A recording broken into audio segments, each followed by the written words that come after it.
आज एक ऐसा नेचुरल हेयर डाई आप लोगों के लिए लेकर आई हूँ जिसको लगाने के बाद ना तो आपको धोना पड़ेगा ना सुखाना पड़ेगा। 110% आपके सफ़ेद बालों को कवर करेगा और बिल्कुल नेचुरल लुक देगा।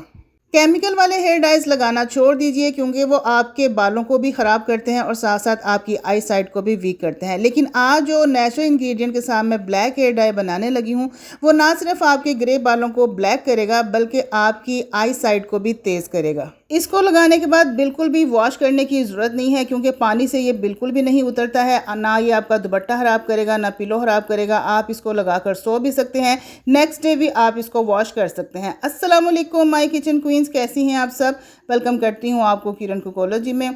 तो आपने एक तवा ले लेना है और उसके ऊपर डालना है 1 चम्मच सौंफ का सुरमा बनाकर आज हम अपने ग्रे बालों को ब्लैक करने वाले हैं। और साथ ही साथ जैसे केमिकल वाले हेयर डाइज लगाने से हमारी आई साइट भी मुतासिर होती है, लेकिन सौंफ का सुरमा बनाकर जब हम लगाएंगे तो हमारी बिनाई पे कोई असर नहीं पड़ेगा बल्कि हमारी आई साइट भी तेज़ होगी। उसके बाद हमने इसमें डालने हैं 20 से 25 लौंग। इन दोनों चीज़ों को बिल्कुल लो फ्लेम के ऊपर हमने ड्राई रोस्ट करना है ताकि इनका कलर ब्लैक हो जाए।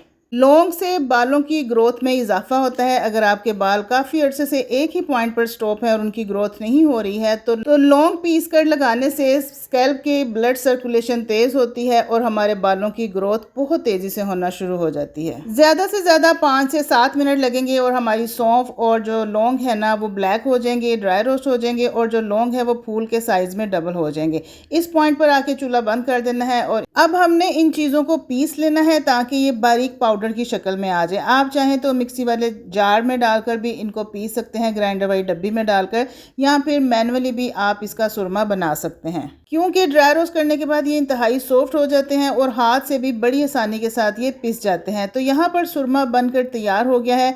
अगर आपको लगे कि इसमें मोटे मोटे पार्टिकल्स हैं तो आप इसको छान लें। सौंफ के इस सुरमे को आप एयर टाइट जार में डालकर महफूज कर सकते हैं पूरे 1 साल तक। अगर इसको नमी से बचाएं तो ये 1 साल तक बिल्कुल भी ख़राब नहीं होगा। अब इसका हेयर डाई बनाने के लिए 2 तरीके हैं। या तो आप वैसलीन डालकर इसका हेयर डाई बना लीजिए, दूसरा तरीका ये है कि एलोवेरा जेल डालकर भी इसका पेस्ट बनाया जा सकता है। तो मैंने यहाँ पर 1 चम्मच वैसलीन ली है और 1 चम्मच सौंफ का सुरमा लिया है और इन दोनों को मिक्स करके मैंने हेयर डाई बना लिया है। ये रूट टचअप के लिए बेस्ट हेयर डाई है। इसको आपने बालों की पूरी लेंथ पर यूज़ नहीं करना, सिर्फ रूट टचअप के लिए ये हेयर डाई बेस्ट है। इसको लगाने के बाद धोने की ज़रूरत नहीं है, सुखाने की ज़रूरत नहीं है। You are ready to go everywhere. Root touchup करने के बाद जब आप सर पे दुपट्टा लेंगे तो ये आपके दुपट्टे को भी ब्लैक नहीं करेगा, मतलब कि ये नहीं उतरेगा, धोने से भी नहीं उतरेगा। मैं पानी के साथ आपको वॉश करके भी दिखाऊंगी। 1 दिन बाद 2 दिन बाद आप इसको वॉश कर सकते हैं। इसमें कोई केमिकल्स नहीं है जो आपके बालों को डैमेज करेगा या आपके बालों को कोई नुकसान देगा। और इसको हर एज के लोग यूज़ कर सकते हैं, लेडीज़, जेंट्स और टीन एज बच्चे भी इसको लगा सकते हैं।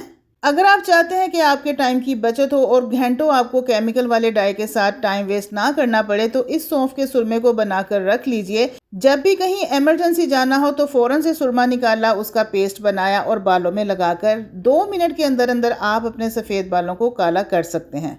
पानी से धोने के बाद ये उतरने की बजाय और ज़्यादा डार्क हो जाता है और ज़्यादा पक्का हो जाता है, जैसे कि आप वीडियो में देख रहे हैं। पानी का इसके ऊपर कोई असर नहीं हो रहा। इंस्टेंट हेयर डाई है, ज़रूर ट्राई कीजिएगा। ये परमानेंट नहीं है। रेमेडी अच्छी लगी है तो किरण कुकोलॉजी को सब्सक्राइब कर लीजिए, वीडियो को लाइक कीजिए, शेयर कीजिए और एक प्यार सा कमेंट भी कीजिएगा। तो इजाज़त दीजिए नेक्स्ट वीडियो तक के लिए। अल्लाह हाफिज़ एंड टेक केयर।